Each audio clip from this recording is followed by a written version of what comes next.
Um, Usually when we talk about a major crisis hitting the global economy, we tend to picture something sudden. Right. Like a single event. Exactly. Stock market crash. Right. Or a natural disaster. Something that just dominates the news cycle with big flashing red graphics and like urgent press conferences. Something you can point to on a calendar and say, well, that is the exact day everything changed. Right.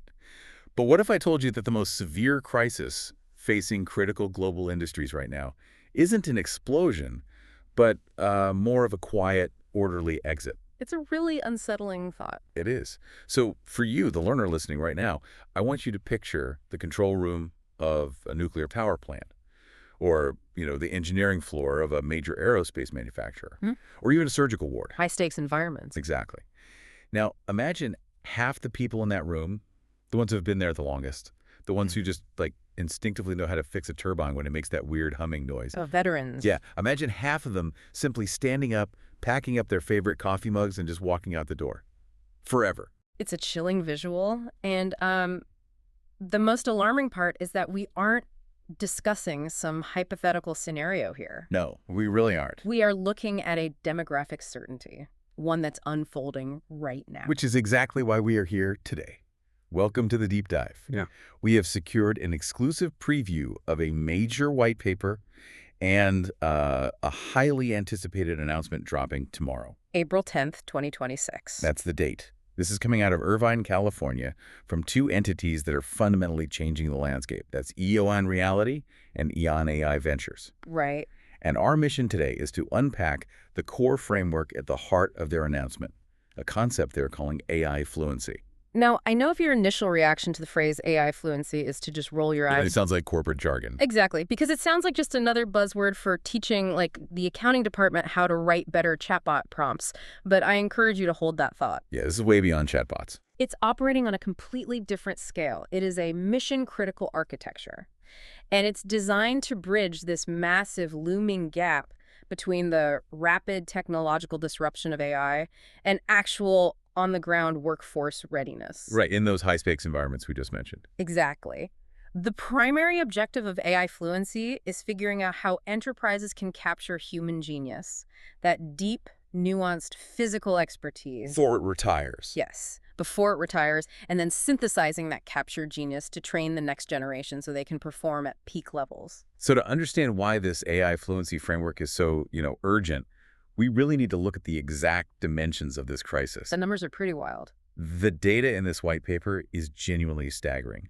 It projects that nearly 50% of experienced professionals across global industries are expected to retire in the next 5 to 7 years. Half.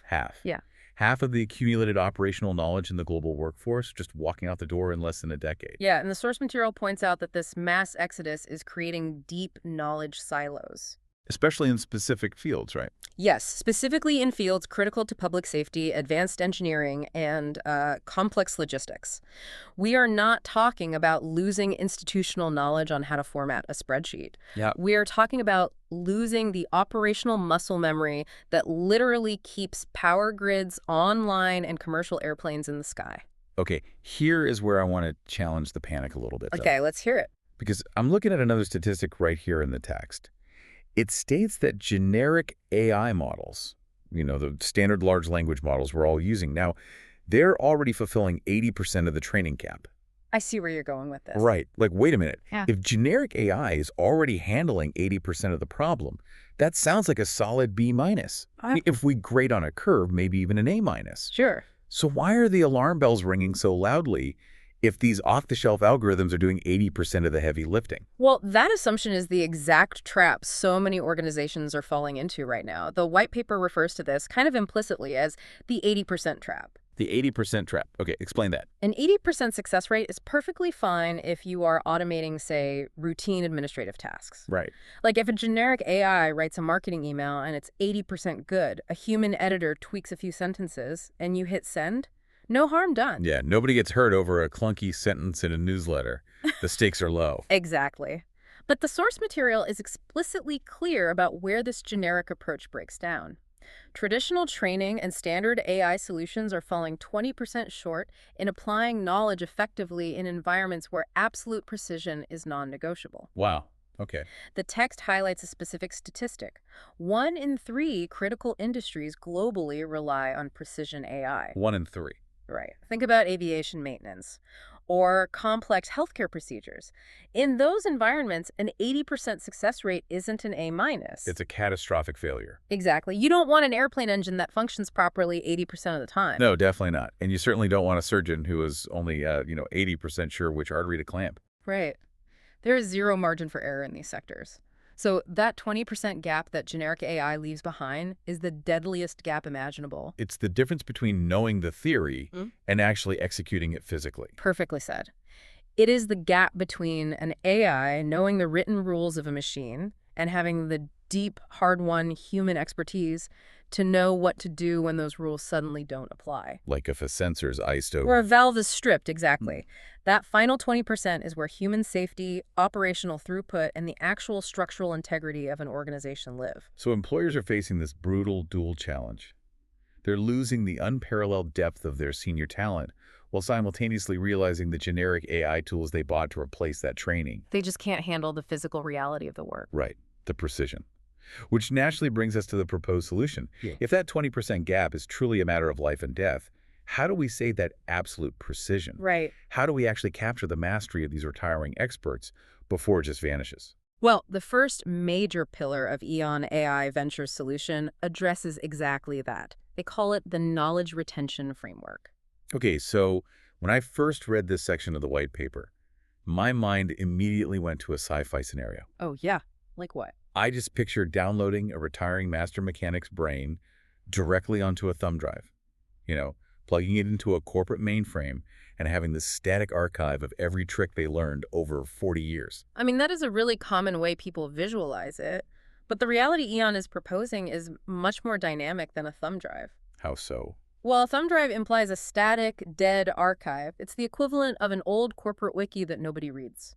Or like a dusty training manual sitting on a shelf. Right, which isn't very helpful when you're under a machine trying to fix it. Exactly. So instead of a thumb drive, think of it more like creating a digital ghost of that master mechanic. A digital ghost. That's a cool way to put it. Right. An active AI apprentice that has watched them work for 40 years and can now stand over the shoulder of a new employee to guide their hands. The source describes this as converting domain-specific, nuanced expertise into, and this is a quote, persistent, evolving repositories of actionable knowledge. Okay, I want to pause on that phrase. Persistent, evolving repositories of actionable knowledge.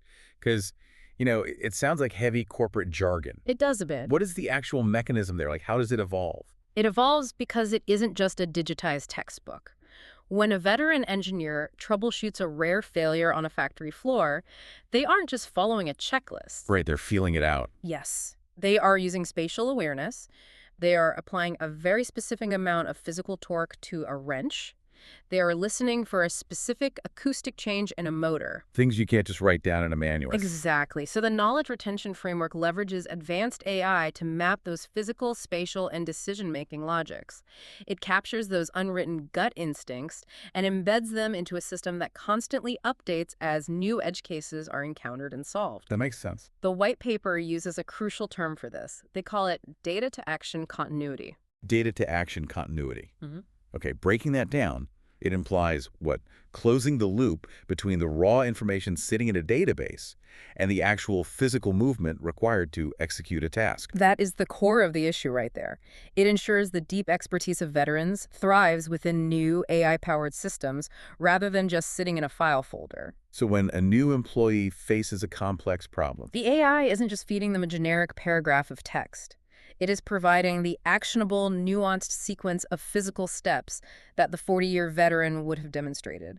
It translates raw data into precise physical action. okay, so we have captured the genius. We have the digital ghost in the machine, as you said. Right. But having the knowledge lock in an AI system is only half the battle. Now we need to understand the engine of AI fluency. Getting that knowledge out of the computer and into the hands and minds of a brand new 22-year-old hire, that seems like a massive operational leap. It is a massive leap. So how does EON actually transfer this captured mastery without causing a massive bottleneck in operations? Well, they utilize an outcome-centric training model that covers the entire operational life cycle. The source breaks this down into a 4-step progression: learn, train, perform, and automate. Okay. The first two seem relatively intuitive to me. Learn is where they optimize the time to competency, right? By tailoring AI-based resources for both hard and soft skill, Exactly. Giving them the foundation. giving the worker the foundational knowledge, and then train gets them practicing the procedures. But here's where I have to play devil's advocate, Okay, let's hear it. specifically regarding the third step, perform. Because the source claims this structure reduces risk and boosts new higher effectiveness from day one. It does claim that. Let's put ourselves in the shoes of an aviation director or, a facility manager at an oil refinery. How on earth can a company confidently put a day one hire into a high-stakes, data-rich physical environment without risking a massive failure? It's a terrifying thought. Right. You cannot simply hand someone a VR headset, pat them on the back, and say, go fix the jet turbine, the AI believes in you. You are absolutely right to be skeptical, and that exact fear is why legacy training systems are failing us. They lack a mechanism for absolute verification. Absolute verification. But if you examine the implementation details in the text, EON AI Ventures has built a specific answer for that exact day one risk. It is a feature called Assess IQ, and it relies on what they term precision verification instruments. Assess IQ. Walk me through how this actually works. Is it just like a highly advanced multiple choice test at the end of the VR module? Not at all, and that is a really vital distinction. Traditional training usually ends with a worker answering questions on a screen. Right. They score an 85%, human resources checks a box, and they are deemed ready. But as we established earlier, an 85% in aviation maintenance is a disaster waiting to happen. Exactly. So Assess IQ systematically validates task readiness against strict industry-defined parameters, and it does this within a 3D data-rich modeling environment. Wait, but passing a simulation, even a really good one, doesn't mean you won't freeze up or make a mistake when you're out on the tarmac and real sparks start flying. True. How does Assess IQ measure actual physical readiness? By measuring the granular physics of the interaction? The granular physics. Yes. In these immersive environments, the system isn't just checking if you selected the right tool from a drop-down menu. It tracks your spatial positioning. Oh, wow. It monitors exactly where your eyes are looking. It measures how many seconds you hesitate before making a critical decision. It evaluates whether you applied the correct sequence of physical movements under simulated duress. That's incredibly detailed. Because the AI has already captured the exact data-to-action continuity of the retiring expert's that digital ghost, it has a flawless mathematical model of what perfect execution looks like. Right. So it will not allow the worker to pass to the real-world perform stage until their physical spatial actions in the simulation match the master's benchmark with 100% precision. Okay, so it's essentially a simulated pressure picker. Exactly. It forces the worker to demonstrate absolute physical competency, entirely removing the subjective guesswork from human resources and operational deployment. It guarantees that the worker's knowledge has successfully transitioned into reliable action before they ever touch live machinery. Wow. Which leads us directly into the final step of the life cycle, automate. Okay, now when I hear automate, my mind usually jumps to, like, robots entirely replacing human workers on an assembly line. A lot of people think that. But reading the text, they are framing this very differently, aren't they? Very differently. The white paper frames automate around lifetime workforce adaptability, not human replacement. Okay, explain that. Once the worker is actually performing in the field, the AI doesn't just stop interacting with them. It begins automating the repetitive, lower-level workflows surrounding their tasks. Like what? It handles the diagnostic reporting, the data logging, the initial anomaly detection, all the paperwork, essentially. Oh, that's huge. Right. So as the human becomes more skilled, the AI absorbs that mundane operational friction, which frees up the human to operate at a higher level of critical thinking and complex problem solving. So it creates this symbiotic relationship that just scales up the overall enterprise capability. Exactly. Okay, so we've thoroughly broken down the mechanics. We understand the theory of AI fluency and the life cycle used to implement it. But looking at the name on this white paper, EON Reality, I have a major question. Let's hear it. I know EON Reality. They are a spatial computing company. Yes, they are. They are famous for augmented and virtual reality headsets and 3D modeling. They have, what, over 25 years of experience across 6 continents doing immersive training. That's correct. So what business does an XR company have building a global AI fluency framework? That is perhaps the most profound insight buried in this entire announcement. It explains exactly why generic AI is currently failing critical industries. How so? Think about the medium of generic AI today. Most consumer AI tools and enterprise learning platforms are based entirely on flat text. Right. You type a prompt into a box, and the large language model generates a paragraph of text in return. It's essentially a highly advanced chat interface. Yeah. But high-stakes operations do not happen in flat text. Flying a commercial plane, repairing an offshore wind turbine, performing microscopic surgery, these actions take place in the physical, three-dimensional world. That makes perfect sense. You cannot read a text manual to acquire spatial awareness or muscle memory. Right. Knowing the dictionary definition of a surgical incision is entirely different from the physical act of actually making one. Exactly. Flat text is fundamentally insufficient for precision physical labor. EON AI Ventures was established specifically to bridge that gap by utilizing 25 years of immersive spatial computing experience. Ah, I see. They realized that for AI to be truly fluent in a human workforce, the AI needs to communicate in the same dimensions the human works in, 3D space. Okay, so how does that actually manifest in their product suite? Because the source mentions a few specific platforms they're using to achieve this. Right, so they are utilizing their enterprise AI platform that supports operational intelligence by processing all that complex real-time data. Yeah.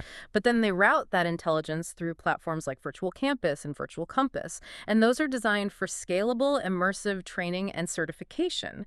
They are fundamentally changing the medium of training from text-based instructions to data-rich 3D modeling. So they are taking the massive predictive power and logic of artificial intelligence and marrying it directly to the spatial mapping of XR. Exactly. That explains why they're uniquely positioned to solve that deadly 20% gap, because achieving precision in the physical world requires an AI training environment that perfectly mimics the physics and spatial realities of the real world. You nailed it. It allows organizations to integrate these massive AI-driven solutions across a global footprint without sacrificing the local physical nuances required at individual facilities. There's a quote in the source text from Dan Ledruskar, he's the chairman of EON AI Ventures and EON Reality, that really anchors this entire shift in perspective. Oh, I know the one you mean. He states, organizations that succeed in the AI era will be those capable of transforming workforce potential into enterprise precision. Enterprise precision. That phrase perfectly encapsulates why this framework exists. It really does. In the current landscape, every company boasts about their potential. Every new hire has potential. But potential does not keep a city's power grid online during a storm. Precision does. He goes on to say, AI fluency is no longer optional. It is the only path forward to ensure repeatable success in systems where every detail counts. Right. And when you look back at that 50% retirement cliff we discussed at the top of the deep dive, it's incredibly hard to argue with that urgency. Organizations simply do not have the luxury of time anymore. They don't. AI Fluency acts as the definitive accelerator here. The traditional method of having a junior employee shadow a senior master for 5 years simply will not work when that senior master is retiring in 5 months. Yeah, the math just doesn't work. Industries require drastically shortened gestation cycles for training. They need immediate operational readiness, and they need it without compromising safety. So to synthesize this entire journey for you listening, we're standing on the edge of a generational knowledge drain unlike anything in modern industrial history. Truly. Half of the world's deep experts are quietly packing up their desks. And while the generic AI tools we use every day are fantastic for drafting emails or summarizing meeting notes, they simply are not precise enough to save us in critical industries where a 20% failure rate is a catastrophe. The path forward lies in AI fluency. Through a rigorous, verified life cycle of learning, training, performing, and automating, platforms like EON serve as the crucial bridge. Right. They capture the digital ghosts of human expertise, that deep, unwritten physical intuition, and they scale it with machine precision using immersive 3D environments and rigorous verification tools like AssessIQ. It fundamentally reframes our relationship with this technology. It transforms the anxiety over AI replacing human workers into a framework where AI actively empowers human workers to perform flawlessly from day one. It's an incredible shift, which actually brings us to a final lingering question for you to ponder long after this deep dive ends. Oh, I like this. Lay it on us. We have spent all this time exploring how global enterprises are scrambling to capture, digitize, and automate the absolute mastery of the retiring generation as spatial computing platforms begin to flawlessly map and replicate that deep, lifelong expertise. What is the unautomatable 20% of your own skill set? Wow. As the machines master the precision of the past, what is the uniquely human spark that makes you truly indispensable for the future? A profound question to leave you with as you watch the experts around you head for the exits. Thank you for joining us on this deep dive. Stay curious, keep exploring the frameworks that are shaping tomorrow, and we will catch you on the next one.